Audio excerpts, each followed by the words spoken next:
अस्सलाम वालेकुम रहमतुल्लाहि व बरकातुहू। प्यारे बच्चों, आज हम इस वीडियो में चैप्टर नंबर 6 शुमारियात स्टैटिस्टिक्स की एक्सरसाइज नंबर 6.1 में मीन देख रहे हैं।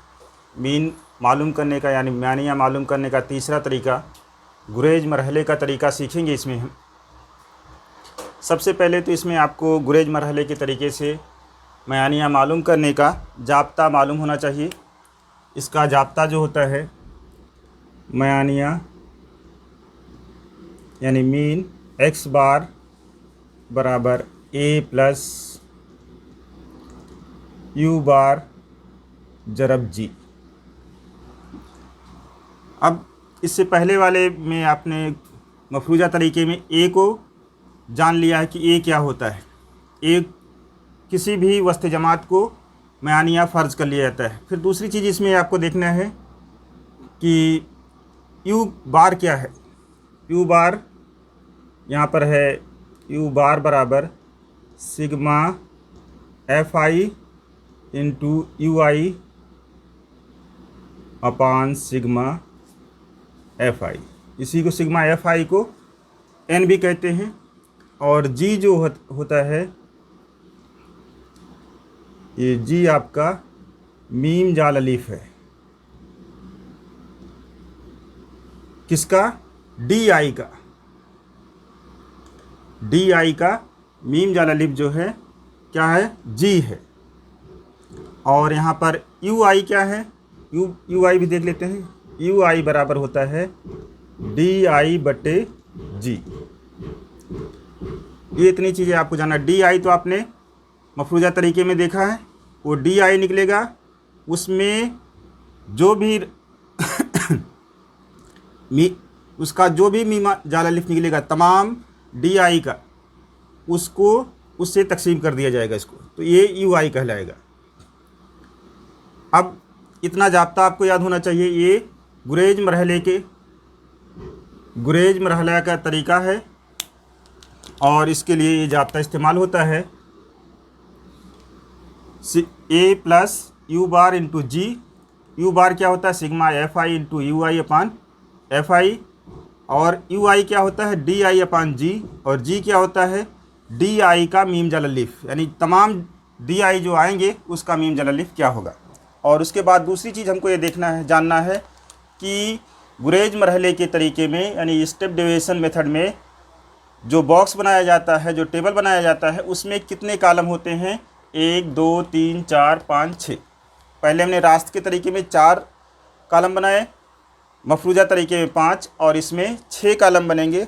और 6 कालम में क्या क्या लिखा जाएगा वो आपको आना चाहिए। पहले कालम में जमात यानी क्लास, ये सब में लिखा गया है। दूसरे कालम में वस्ते जमात, ये भी सब में लिखा गया है।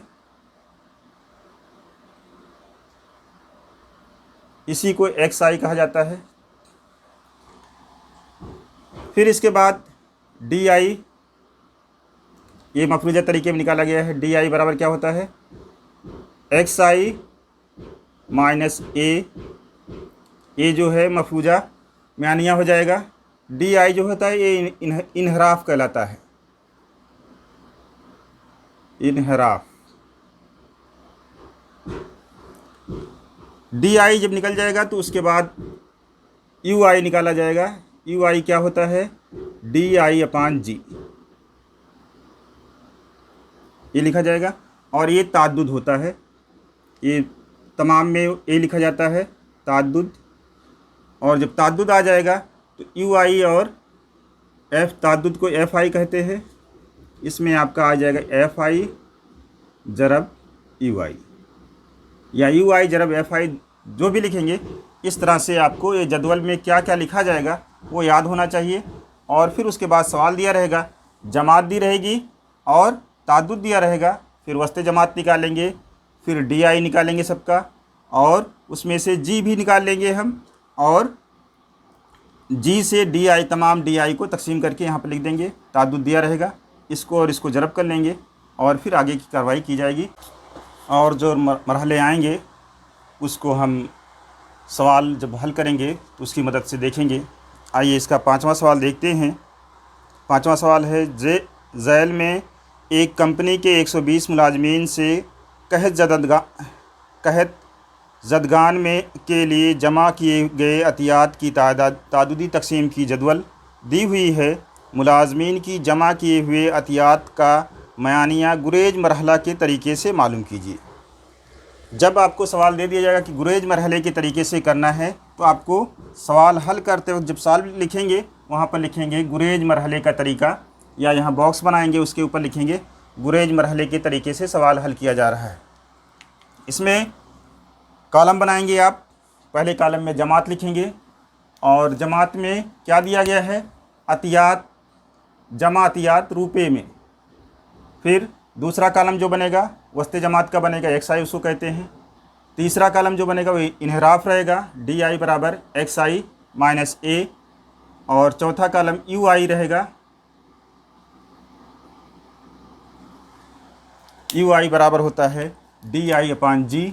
यहाँ पर UI निकला, DI निकला हुआ है, GC से हमको निकालना पड़ेगा। और फिर ताद्दुद एक किताब में दिया हुआ है आपके, FI। ये लिखने के बाद जमातें तमाम लिख लेंगे और ताद्दुद लिख लेंगे, और ये लास्ट वाले कॉलम में FI इंटू UI या UI इंटू FI लिख लेंगे। अब इतना लिखने के बाद हमको क्या करना पड़ेगा, जब जदवल बन जाएगा, टेबल बन जाएंगे कि यानी इसमें 6 कॉलम बनाए जाएंगे और इसमें तमाम चीज़ें लिख दी जाएंगी। पहले जब ये निकाल दिया जाएगा, आपका जमात लिख दी जाएगी, तो सबसे पहला काम क्या रहेगा, वस्ते जमात मालूम करना रहेगा। किसी भी जमात का वस्ते जमात कैसे निकाला जाता है, निचली हद और ऊपरी हद को जमा करके 2 से तकसीम कर देते हैं। 2 से तकसीम करने का मतलब आधा कर लेते हैं। 0 और 500 को जमा करेंगे, कितना आएगा, 500 आएगा। 500 का आधा 250।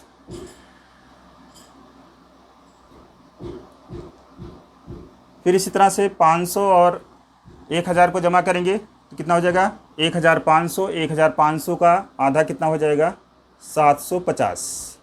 अगर नहीं कर पाते हैं तो कहीं से 1500 को 2 से तकसीम कर लेंगे। फिर इस तरह से 1000 और 1500 को जमा करेंगे तो 2500 आ जाएगा। 2500 का आधा 1250, 1250।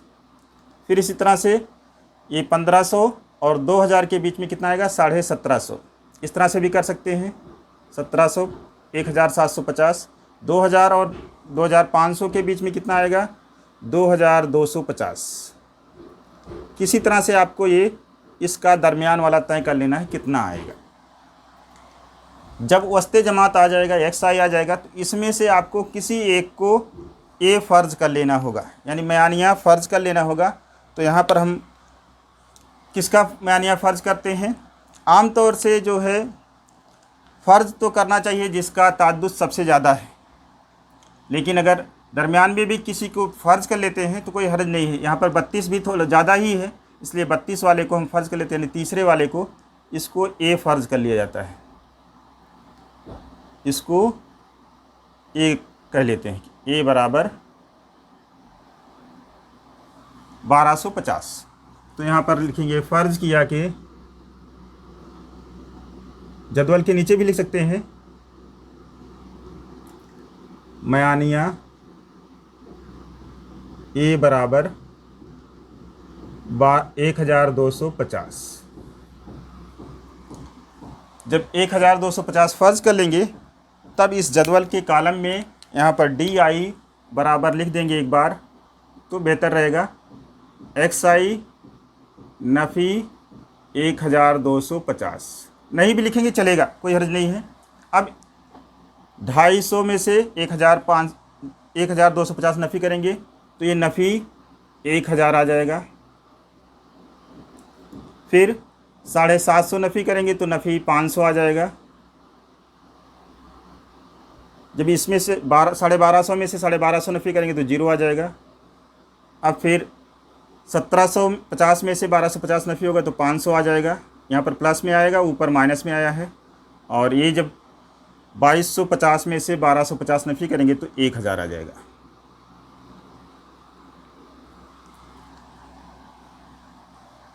अब इसके बाद इसमें G मालूम किया जाता है, G कितना होगा। यहाँ पर डी आई में जी कितना होगा, जो सबसे बड़ी अदद है, जो सबसे छोटी अदद है, ये देखना है आपको, जो इसमें सबसे छोटी अदद आई है 500, इस 500 के पहाड़े में तमाम अदद आती है कि नहीं। अगर तमाम अदद आती है तो इन तमाम का मीम जाल अलिफ जो है यानी जी 500 हो जाएगा। अगर ऐसा नहीं होता है, यहाँ एक्सरसाइज में जितने भी सवाल हैं ऐसे ही हो जाएगा, जो सबसे छोटी अदद रहेगी उससे तमाम अदद तकसीम हो जाएगी डी आई की, तो उसी को मीम जाल अलिफ यानी जी कहा जाएगा।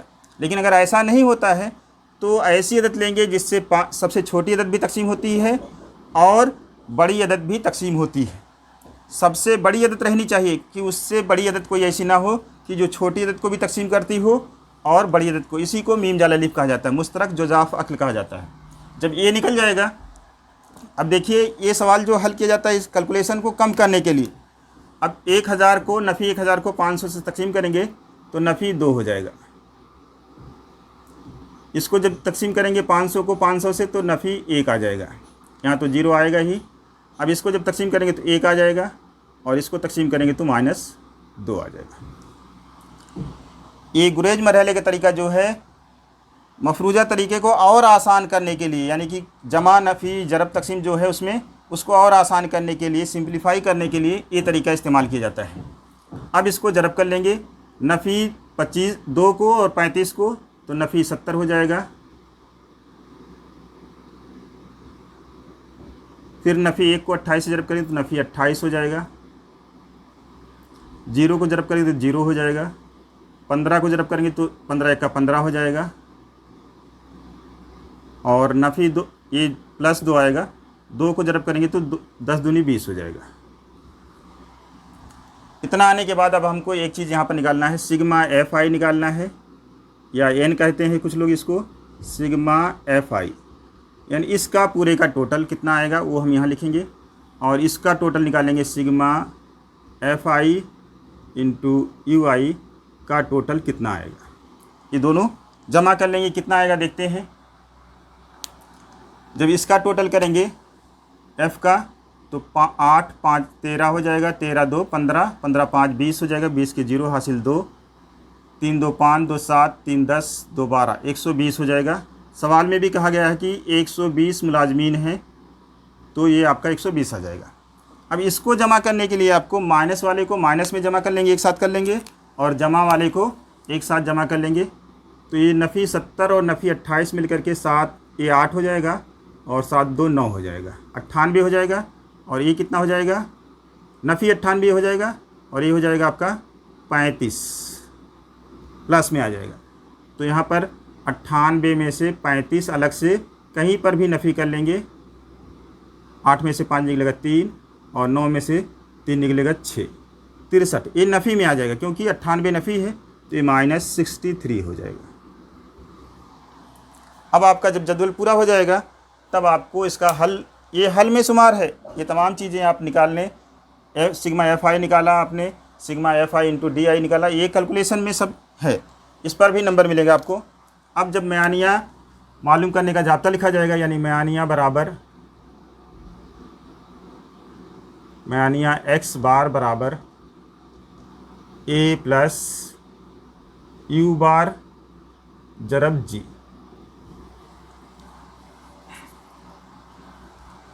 अब आपका यू बार कितना आएगा, यहाँ पर जी तो आ गया हमारा 500, यू बार कितना आएगा, यू बार बराबर इसी का एक हल करना है हमको, sigma F I into U I बटे सिग्मा एफ आई।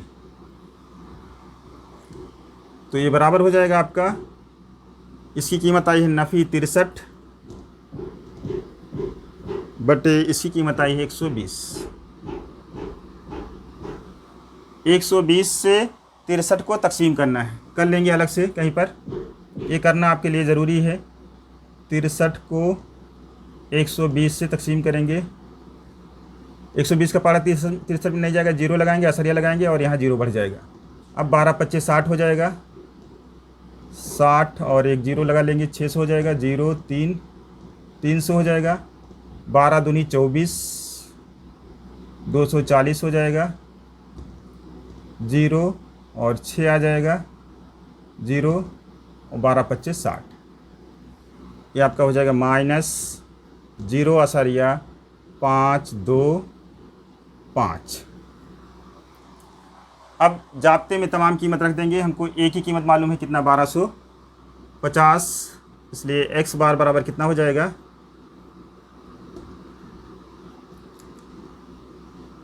1250 जमा, अब ये नफ़ी में आया है, नफ़ी 0.525 जरब 500। जी की कीमत ये यू बार आया है आपका। अब 500 को जब इससे जरब करेंगे तो नफ़ी में आंसर आएगा 1250, आंसर नफ़ी में आएगा। 500 का 2 जीरो उतार लेंगे, 5 से 525 को जरब करेंगे, 5 पच्चे 25 के 5 हासिल 2, 5 दूनी 10, 2 12 हासिल 1, 5 पच्चे 25 1 26। 3 अदद के बाद असरिया लग जाएगी, कितना हो जाएगा, 262 असरिया 5 हो जाएगा। अब ये आप यहाँ पर 1250 आसारिया 0 करके 1250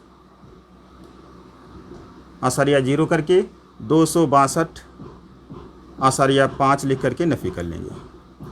ये 10 हो जाएगा, 10 में से 5 निकलेगा 5, यहाँ 9 बचेगा, 9 में से 2 निकलेगा 7 हो जाएगा, और यहाँ 4 बचेगा, 4 ये 14 हो जाएगा, 14 में से 6 निकलेगा 8 आ जाएगा, और यहाँ पर बच जाएगा 1, 11 हो जाएगा, 11 में से 2 निकलेगा 9 हो जाएगा।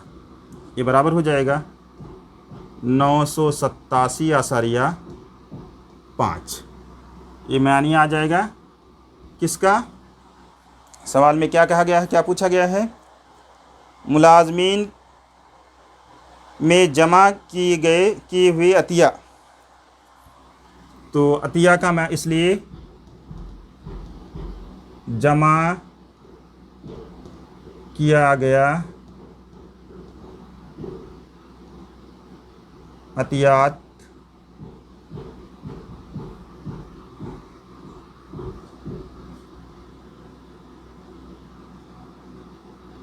की रकम का मयानिया